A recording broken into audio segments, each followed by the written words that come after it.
Maestro Sweet Life siang masih bersama dengan Anda. Selamat siang untuk Anda Sobat Maestro yang baru stay tune di 92,5 Maestro FM Bandung. Dan seperti yang dari awal tadi ya, opening saya sudah informasikan kalau akan ada perbincangan seru Healthcare Education Talk Show. Siang hari ini sudah hadir bersama dengan saya ada Ibu Dr. Hemastia Manuhara Harbai, spesialis THTKL, dan juga ada perwakilan ya dari Elvasense, Product Management Elvasense, ada Pak Dimpos Gultom S.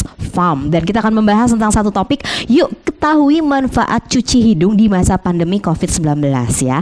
Karena seperti kita tahu banyak sekali informasi-informasi tentang cuci hidung begitu kan, video-videonya seperti apa, terus broadcast-broadcastnya seperti apa. Tapi apakah itu memang sudah yang paling benar untuk kita praktekkan? Hari ini kita akan ngobrol-ngobrol bersama dengan langsung pakarnya.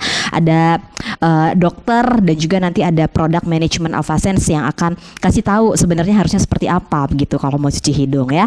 Jadi langsung aja kita sapa narasumber-narasumber keren saya siang hari ini. Ada Ibu Dr. Hemas. Selamat siang, Dok.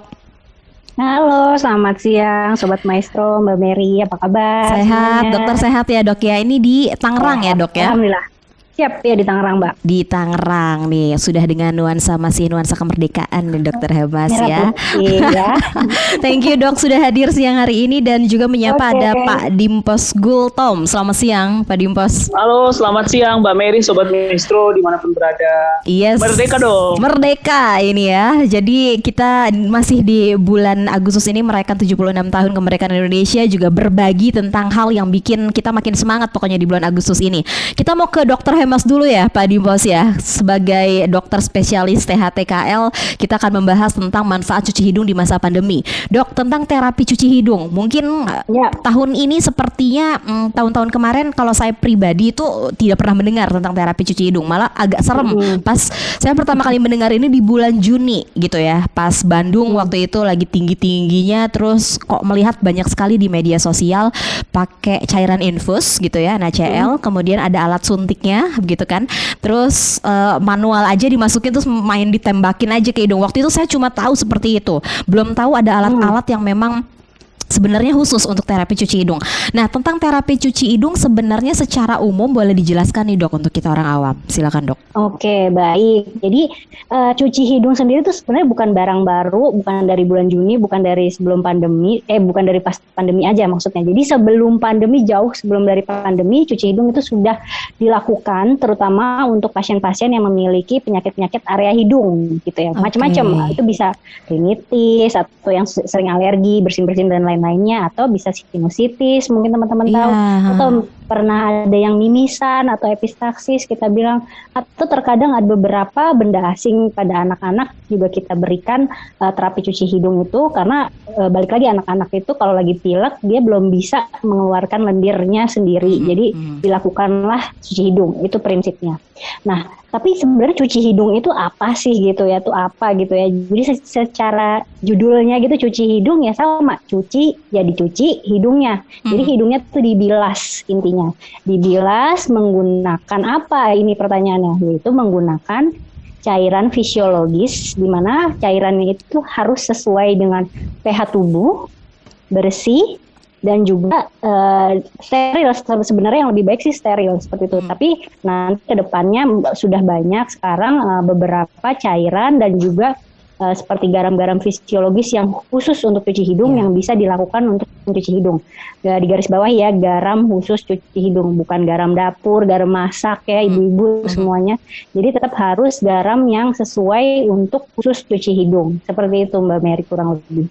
Oke, jadi sebenarnya ini sudah dilakukannya juga lama dan bukan hanya karena pandemi global COVID-19 aja ya. Bahkan tadi untuk alergi-alergi tertentu, rinitis, sinusitis, mimisan seperti itu memang karena pada dasarnya untuk membilas hidung supaya bersih begitu ya dok ya. Benar. Wow. Ya. Nah ini kan sering dikaitkan ya, katanya kalau misalkan ada yang teman-teman kita yang memang sedang pejuang negatif ini begitu ya, lagi nunggu negatif ini tapi kok anosmianya masih sangat mengganggu begitu kan. kan, ada yang kehilangan penciuman dan perasa seperti itu. Nah, jadi istilah anosmia ini jadi rada ngetren nih sekarang. Padahal kayaknya dari zaman-zaman saya kecil kalau lagi pilek itu susah gitu kan, sebenarnya nggak sensitif juga gitu hidung kita. Tapi istilah anosmia itu baru terdengarnya tuh sekarang. Nah, sebenarnya mungkin anosmia itu apa dan kaitannya dengan COVID-19 itu seperti apa, Dok? Baik, jadi sesuai dengan namanya lagi, anosmia itu dari A artinya tidak, nosmia itu penciuman. Jadi kalau anosmia berarti tidak adanya penciuman total sama sekali, jadi A. Tapi bisa juga ada yang namanya hiposmia. Kalau hipo itu artinya sebagian, nah nosmia penciuman juga sama. Kalau hiposmia berarti sebagian hilangnya penciuman. Jadi kasarnya gini deh, gampangnya. Kalau misalnya kita biasanya mencium orang masak sambal atau terasi ini ya dari tetangga, dari luar udah kecium, tapi ternyata kalau sekarang harus dari depan kompor aja itu baru kecium. Nah, itu baru hiposmia namanya. Tapi kalau udah sampai depan kompor, sampai tuh centong dideketin ke hidung kok nggak cium apa-apa. Nah, itu namanya baru anosmia. Jadi benar-benar total nggak cium apa-apa. Nah, kenapa baru trennya sekarang? Sebenarnya sih hidung itu bisa mencium atau tidak bisa mencium itu banyak faktor. Yang pertama, kalau misalnya dulu sebelum ada si COVID ini, jadi kalau ada lendir di daerah hidung, ketutupan lendir pun saraf penciumannya juga ketutupan karena istilahnya transmisinya atau peredarannya jadi nggak nyampe karena ketutup dari ingusnya atau lendirnya. Gitu, ya, Tersumbat, betul. Yang kedua bisa jadi dari benda asing. Jadi kalau misalnya ada benda asing, kalau anak-anak itu suka masukin sesuatu, itu juga mengganggu. Yang ketiga, kalau untuk dewasa yang sinusitis bisa ada, mungkin udah pernah dengar ada yang namanya polip atau misalnya tumor seperti itu menutupi, juga bisa mengganggu penciuman. Atau yang keempat, nggak ada apa-apa ya, cuman kalau alergi itu terkadang hidung kita tuh ada namanya konka di bagian depan hidung, kalau sambil iseng-iseng nyenterin hidung itu ada kayak benjolan. Nah, itu bisa bengkak, bisa gede, bisa kecil. Nah, ketika dia lagi bengkak, nah itu bikin mampet lagi hidungnya. Jadi banyak faktor, dan kebetulan si anosmia si COVID ini si tipenya macam-macam. Karena si COVID ini bisa jadi banyak lendirnya, jadi banyak ingusnya bisa. Atau yang kedua, dia menyerangnya langsung di sarafnya, jadi ngerusak saraf penciumannya. Atau yang ketiga, merusak dari sentral atau dari kepala, dari otak. Jadi kita tuh depannya mungkin nggak ada masalah, tapi yang dia serang langsung ke sentral, otomatis dia juga nggak bisa nyium, seperti itu, Mbak. Ya, jadi itu secara sederhana sekali tapi paham ya kita ya Pak Dimpos ya, jadi tahu banget gitu ya seperti apa sih anosmia yang memang sekarang istilahnya itu berkaitan dengan COVID-19. Nah, tapi ini kan akhirnya orang-orang jadi mulai bingung.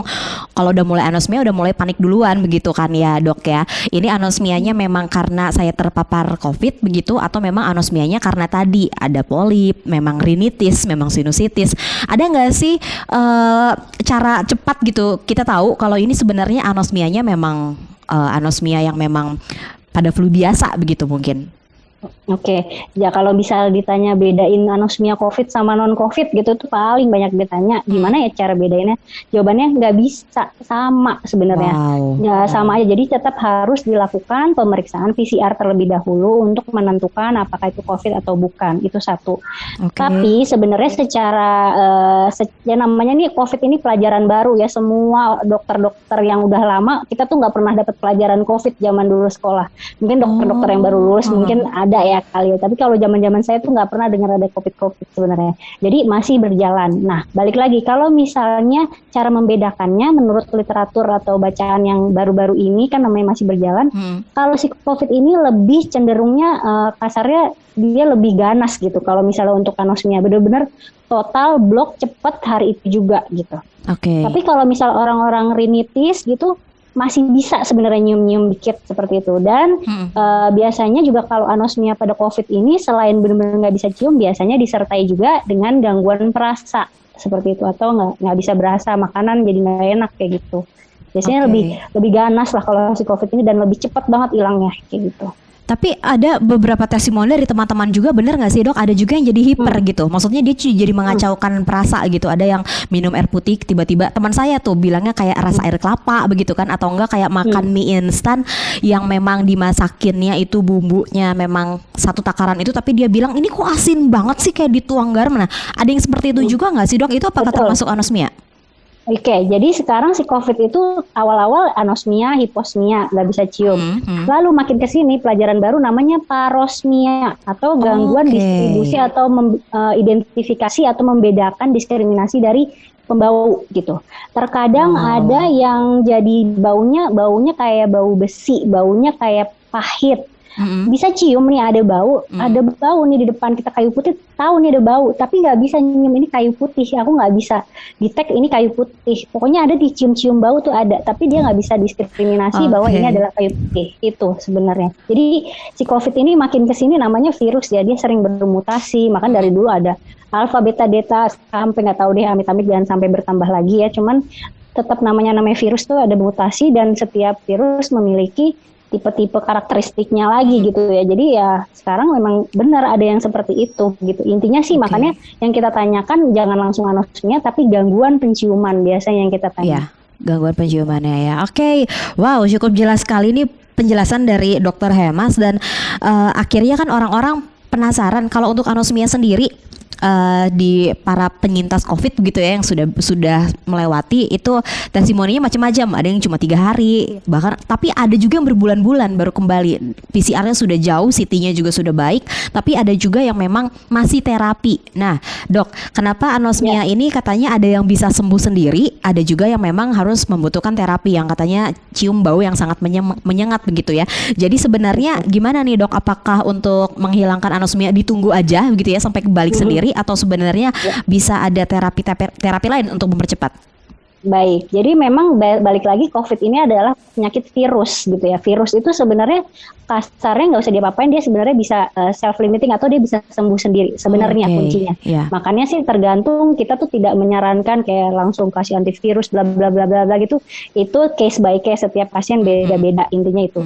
Yang kedua, kalau untuk anosmia pada COVID sebenarnya memang berdasarkan dari kita ya, perhatikan itu Perkumpulan Dokter THT, memang kalau untuk COVID sebaiknya tetap dilakukan cuci hidung. Maksudnya adalah untuk membersihkan dulu, terutama di dekat dengan saraf penciuman dan juga nasofaring. Nasofaring tuh mungkin sekarang udah common juga ya, yang sering di swab itu di belakang hidung areanya, itu juga harus bersih karena si COVID itu seneng banget ada di situ. Itu satu. Dengan mencuci hidung itu diharapkan hidung sudah bersih dan penciumannya jadi lebih terasah dan baik gitu. Dan yang kedua adalah biasanya ada obat-obat terapi lainnya, bisa ada steroid spray dari hidung dan obat-obat minum lainnya dan terapi definitif dari COVID. Tapi yang selain itu juga yang paling penting adalah olfactory training atau latihan penciuman yang tadi Mbak Mary sempat bilang. Nah, namanya kita lagi luka gitu istilahnya. Ada luka itu hilang memori gitu. Jadi ya kayak tadi ada yang gangguan penciuman, dia tahu ada bau tapi dia nggak tahu apa diskriminasinya, dia nggak bisa bedain. Nah itu lakukanlah latihan penciuman itu supaya memorinya balik gitu, supaya nggak lupa. Yaitu dengan lakukan biasanya dengan 4 pembau biasanya minimal. Salah satunya itu adalah lemon, atau yang kedua kayu putih atau eukaliptus, rose, dan juga kayu manis atau cinnamon kayak gitu. Biasanya makin kesini udah gampang ya, bisa pakai essential oil, pakai diffuser, pakai ya kalau nggak ada ibu-ibu masak di dapur, pakai jeruknya juga nggak harus lemon. Terasi tadi ya kayaknya paling nikmat. Bener, pokoknya intinya bau-bau menyengat. Iya, bau menyengat. Bau menyengat dan dilakukan rutin seperti itu, Mbak. Rutin itu memang akhirnya melatih ya, mungkin tadinya tidak terlalu sensitif begitu ya, akhirnya bisa jadi ada yang memang kembali sendiri, ada yang memang dilatih juga nggak apa-apa begitu ya, dok. Iya benar. Oh ya, saya tambahin lagi, maaf satu. Jadi kalau anosmia pada COVID ini balik lagi, ada yang cepat, ada yang bisa balik lagi, ada yang enggak. Itu memang tergantung satu imunitas tubuh, yang kedua memang sifat dari COVID ini masih dalam pembelajaran gitu. Masih riset ada yang ya, dalam ya masih riset. Jadi tapi 60% itu akan balik lagi setelah 28 hari sebenarnya. Setelah 28 hari dari dinyatakan dia positif sebenarnya. Tapi kalau misalnya sudah lewat dari 6 bulan, udah terapi latihan, udah cuci hidung, udah semuanya masih nggak ada, ya berarti dia menetap gitu. Itu juga ada gitu. Ada juga kasus jadi memang seperti harus itu ya. Iya, sebaiknya memang kalau udah negatif kontrol lagi sih ke Iya. dokter THT terdekat. Oke, nah jadi kan tadi juga kaitannya dengan judul besar kita siang hari ini Sobat Maestro, yaitu tentang terapi cuci hidung ini menggunakan NaCl. Apakah ini menjadi salah satu solusi begitu dok untuk kita yang terkena anosmia, dan apakah memang ini bisa dilakukan untuk teman-teman kita semua yang memang sehat-sehat saja begitu ya, dalam keadaan yang baik. Nah, seberapa sering kita harus membersihkan hidung, dan ada syarat-syarat nggak sih? Misalkan anak kecil memang tidak boleh, atau enggak memang ya kalau ada satu indikasi saja gitu harusnya kita mencuci hidung untuk membersihkan rongga hidung. Nih untuk terapi cuci hidung ini seperti apa nih dok harusnya? Baik, jadi prinsipnya adalah semua orang boleh melakukan cuci hidung.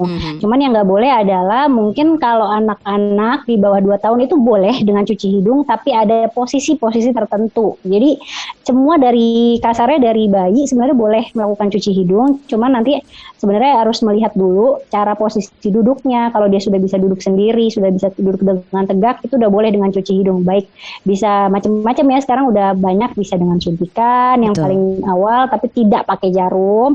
Yang kedua bisa dengan spraynya juga udah macam-macam, ada yang untuk anak, ada yang untuk dewasa, sudah dibedakan. Jadi udah lebih common banget sekarang, udah lebih gampang mendapatkan cuci hidung untuk anak dan dewasa, bahkan lansia, itu prinsipnya. Yang kedua sebenarnya boleh tadi cuci hidung semuanya, tapi kecuali beberapa orang yang nggak boleh cuci hidung adalah orang-orang yang satu, gendang telinganya sudah bolong, karena ya itu balik lagi, kita tuh satu saluran ya, telinga, hidung, tenggorokan. Kalau ada gendang telinganya bolong, itu sebaiknya tidak melakukan cuci hidung, takutnya jadi basah atau berkeluar cairan di telinga, itu satu.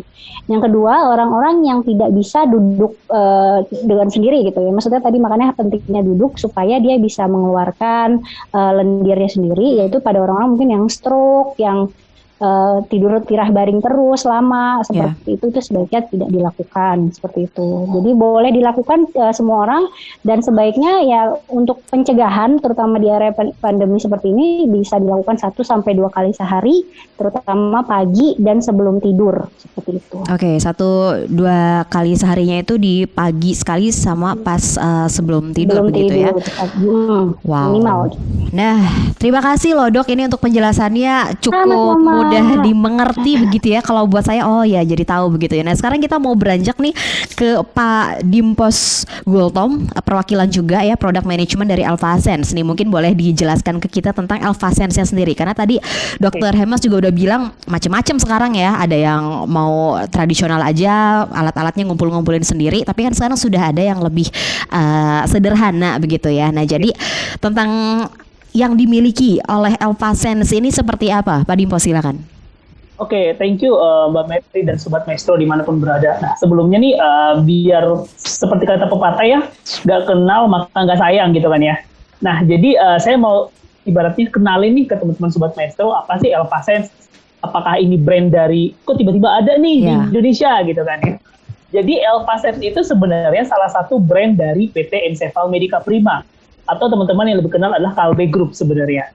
Ya, jadi Elfasense sendiri itu mulai diluncurkan di awal tahun 2019 memang dengan komitmen itu menjadi alat kesehatan yang dapat menjadi pendamping sehat bagi teman-teman siapapun dan dimanapun, dengan melalui penyediaan alat kesehatan rumahan yang inovatif, berkualitas tinggi dan modern.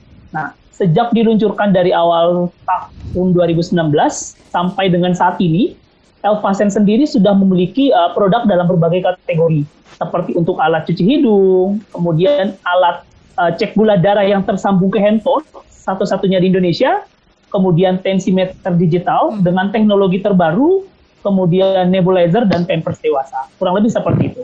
Oke, jadi dari 2019 tapi memang sudah banyak sekali ya ini ya untuk produk-produknya ya. Tadi pendamping kesehatan begitu ya Pak Dimpos ya. Nah ini tapi kan tadi kita membahas tentang cuci hidung begitu, penasaran juga nih produk-produknya ada apa aja begitu kan yang di pasaran, di mana kita bisa mendapatkannya, dan kalau misalkan di rumah ada tadi anggota keluarganya, ada anak-anak dan ada orang dewasa begitu, harus belinya alat yang seperti apa? Silakan Pak Dimpos. Betul. Terkait dengan Elfasense ya, sesuai dengan tema kita yaitu Elfasense Nasal Washer lah ya. Nah, Elfasense Nasal Washer itu sebenarnya alat pencuci hidung elektrik pertama di Indonesia yang memang dirancang khusus ya untuk membersihkan dan merawat rongga hidung pada orang tua, anak-anak seperti yang tadi dokter mesti sampaikan ya, ada syarat-syarat tertentu kalau memang kondisi pasien tersebut memang tidak memungkinkan, atau memang untuk anak-anak yang di bawah 1 tahun atau di bawah 6 bulan seperti itu. Dan memang untuk nasal washer sendiri ini penggunaannya harus dilengkapi atau dibarengi dengan larutan garam steril. Atau tadi seperti yang Dr. Hema sampaikan, ada larutan garam yang khusus untuk hidung. Ya, atau kalau memang teman-teman maestro, sobat maestro itu bisa menggunakan larutan salin atau larutan infus yang 0,9%. Gitu, untuk mencuci hidungnya. Atau pada case-case tertentu misalnya perlu untuk kondisi sinusitis yang memang perlu obat bentuk cairan atau segala macam, alat ini juga bisa diisi obat yang berbentuk cairan tapi sesuai dengan anjuran dokter. Dosisnya ya. Betul. Oke, nah jadi kalau misalkan kita memang sudah punya nih ya, berarti tadi oke ya kalau misalkan dalam satu rumah, satu keluarga itu punya minimal 1 begitu ya, itu nggak apa-apa ya Pak Dimpos ya, karena nanti bisa dibersihkan gitu, maksudnya ada perawatan-perawatannya khusus ya. Wow, tuh kan jadi irit juga, nggak harus satu kepala, satu alat gitu ya. Nah, untuk mendapatkannya nih, mungkin boleh diinformasikan Pak Dimpos, di mana kita bisa mendapatkannya, apakah PO gitu, kayak kita mau nunggu makanan Korea yang harus nunggunya 3 bulan. Seperti apa Pak Dimpos? Ya, mungkin sebelum saya sedikit tentang cara mendapatkannya, saya mau jelasin dulu sedikit tentang nasal washer, apa sih fitur dan benefitnya gitu lah ya. Oke, ya silakan. Lebih ke arah bentuknya itu sebenarnya sangat ergonomis ya, seperti di pojok kiri kayak ini kan ada orang cewek cantik yang lagi pakai gitu kan ya. Itu tinggal diisi cairan terus langsung dipakai, sesimpel itu. Karena memang tidak perlu dicolok ke listrik karena sudah dioperasikan oleh baterai A2. Kemudiannya cocok untuk satu keluarga karena balik lagi seperti yang Mbak Miri sampaikan. Alat ini sudah dilengkapi 3 ukuran nasal adaptor atau bagian yang langsung kita hubungkan dengan rongga hidung. Ada ukuran kecil, ada ukuran sedang, dan ada ukuran besar untuk orang dewasa. Kemudian juga kualitasnya itu kita sudah jamin kualitas Eropa atau European standard, karena memang sudah didesain di Italia, bahan semua di Italia, dan sudah memiliki sertifikat internasional.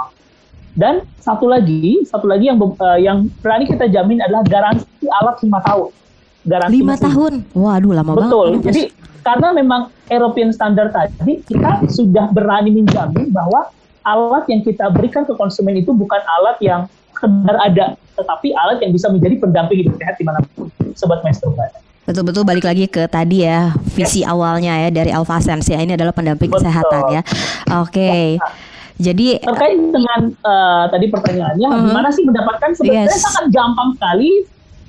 Untuk Alphasense nasal washer ini sudah tersedia di seluruh ya, baik di e-commerce gitu kan ya, maupun di toko-toko Alphas. Nah, untuk Sobat Maestro yang ada di Bandung, berita baiknya adalah Alphasense nasal washer sudah tersedia di toko alat kesehatan seperti Inti Medica Group, toko alat kesehatan CBR dan seluruh cabang-cabangnya. Toko alat kesehatan Sakura, toko alat kesehatan Sem Medical, ataupun bisa melalui online e-commerce kesayangan Sobat Maestro. Jadi sudah memang ya gampang sekali. Gampang ya, ini apalagi untuk teman-teman di Bandung nih Sobat Maestro, tadi toko-toko yang memang disebutkan ini kan toko-toko yang memang sudah terpercaya ya di Bandung ini, toko-toko besar. Jadi kalau misalkan emang penasaran gitu, pengen ngobrol-ngobrol, pengen megang alatnya langsung, bisa tadi langsung ke alat kesehatan, toko-tokonya di Inti Medica, ada di Sakura, CBR, semua cabangnya juga banyak. Di sini ada Sam Medical, atau kalau misalkan mau gampang pengen duduk manis aja datang ke rumah, bisa melalui marketplace begitu ya. Sudah ada juga dan gak usah nunggu-nunggu lama. Nah, jadi ini adalah satu solusi, dan ini adalah alat pencuci hidung elektrik pertama di Indonesia ya. Tadi yang luar biasa banget itu informasinya, fitur-fitur, benefit, keunggulan sudah dijelaskan. Bagaimana ini juga sangat aman untuk anak-anak. Jadi kalau misalkan di rumah nih udah nggak usah ribet-ribet lagi. Dokter Hemas dulu pernah bikin video ya Dok ya, untuk yang aku juga dewasa juga ada. Iya, waktu itu sempat ngeliat Dokter Hemas praktekin gitu. Aduh, lumayan ini juga ya. Waktu itu saya salah Dok, mulutnya ditutup jadi kayak tenggelam di laut. Bener, jadi kelelep ya. Kayak kelelep kan. Iya, lupa banget. Ditunggu lagi loh Dok untuk video-video biar bisa. Ya enak kan ya Pak Dimpos ya, kalau belajarnya tuh secara visual dan audio tuh paling enak gitu. Nah tapi sekarang kalau misalkan yang nggak mau ribet lagi begitu kan, Silakan untuk Anda bisa langsung mengunjungi tempat-tempat alat kesehatan yang ada di kota terdekat juga ya, pokoknya terdekat dari tempat Anda. Kalau di Bandung nih ada di Inti Medika, Sakura Medical, CBR, dan juga Sok Medical, di mana Anda bisa mendapatkan tadi Elvasense Nasal Washer. Seperti apa nanti akan dijelaskan tentunya di sana oleh teman-teman yang nanti tahu, karena ini juga portable, jadi menggunakan baterai ya Pak Dipos ya, nggak usah ribet-ribet ngecas segala macem, udah ada baterai, terus nanti sudah dirancang sedemikian rupa supaya mudah digunakan. Nah, kita terbatas untuk durasi Dokter Hemas dan Pak Dimpos, tapi sebelum masing-masing closing statement dari Anda, Pak Dimpos, ini ada yang mau diperlihatkan juga untuk kita ya? Oh ya, boleh. Ya, silahkan Pak Dimpos, boleh di share screen. Jadi teman-teman sobat, iya, untuk teman-teman di YouTube nanti bisa ngeliat juga ya, karena ini tidak akan di take down. Teman-teman nanti bisa lihat perbincangan kita ya. Ini cantiknya Dokter Hemas, itu kan gantengnya Pak Dimpos. Dan ini ada juga videonya nih dari Pak Dimpos. Silakan Pak Dimpos. ya, thank you Mbak Mary, izinkan saya share screen ya. Sudah kelihatan?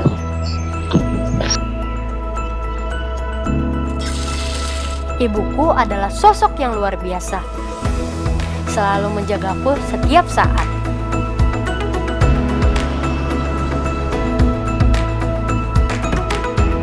Di saat sinusitisku kambuh,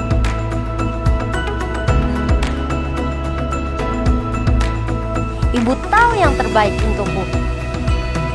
Menggunakan Elvasense untuk membersihkan rongga hidung, membantu mengeluarkan kotoran, virus, dan bakteri, sehingga meredakan gejala peradangan rongga hidung, sinusitis, hidung tersumbat, atau flu. Elvasense Portable Nasal Washer. Breathe easier, live healthier.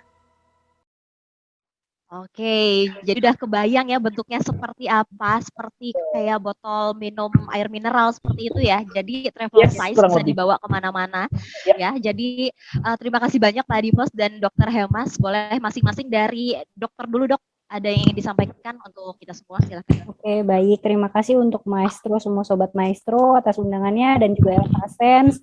Dan saya juga ingin mengingatkan bahwa tetap jaga protokol kesehatan.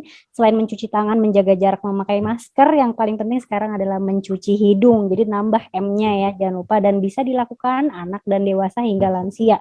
Jangan takut, dan sekarang juga sudah banyak video-videonya. Cari sumber yang benar. Balik lagi, sumber yang benar dari dokter yang benar. Nah ini juga ya, dokternya juga harus benar supaya kita juga nggak salah seperti itu. Semoga semuanya kita sehat selalu dan pandemi segera pergi. Amin. Amin. Terima kasih Dokter Hemas, dan sekaligus penutup dari Pak Dimpos selaku perwakilan dari Elvasense. Oke, sebelumnya terima kasih untuk Maestro, Mbak Mary, dan Sobat Maestro dimanapun berada. Nah, karena keterbatasan waktu, untuk Sobat Maestro yang ingin mengetahui lebih lanjut tentang Elvasense, silahkan menghubungi atau melihat media sosial kami, ada di Instagram, ada Facebook, ada juga website, dan juga ada YouTube. Nah, sekalian juga si Dokter Hemas dia juga punya media sosial, boleh di-follow dong. Ya. Jadi, biar sama-sama nambah followersnya dan manfaatnya juga ke depannya lebih banyak. Betul, karena mereka ini pokoknya luar biasa banget berbagi konten ya, apalagi yang sekarang berkaitan dengan kesehatan, khususnya dengan pandemi global COVID-19. Terima kasih banyak Dokter Hemas, salam untuk rekan-rekan tenaga kesehatan, juga dokter-dokter, sehat selalu, dan juga Pak Dipo sehat selalu. Kita tunggu lagi untuk perbincangannya tentunya dengan alat-alat solusi kesehatan, pendamping kesehatan yang luar biasa ya. Terima kasih banyak. Lain kali ngobrolnya harus lebih panjang ini ya, agak-agak soalnya kita jadinya ya. Terima kasih Dokter Hemas dan Pak Dimpos, sehat selalu, dan terima kasih banyak juga untuk Anda Sobat Maestro yang sudah bersama dengan kita. Kami harapkan informasi ini bisa menjadi satu wawasan baru, dan kalau misalkan mau melihat nanti ada di YouTube channel kita, tidak akan di take down videonya supaya Anda juga bisa bagikan untuk teman-teman semuanya ya. Dan kita masih bersama dengan Anda tentunya di program Maestro Suite Siang.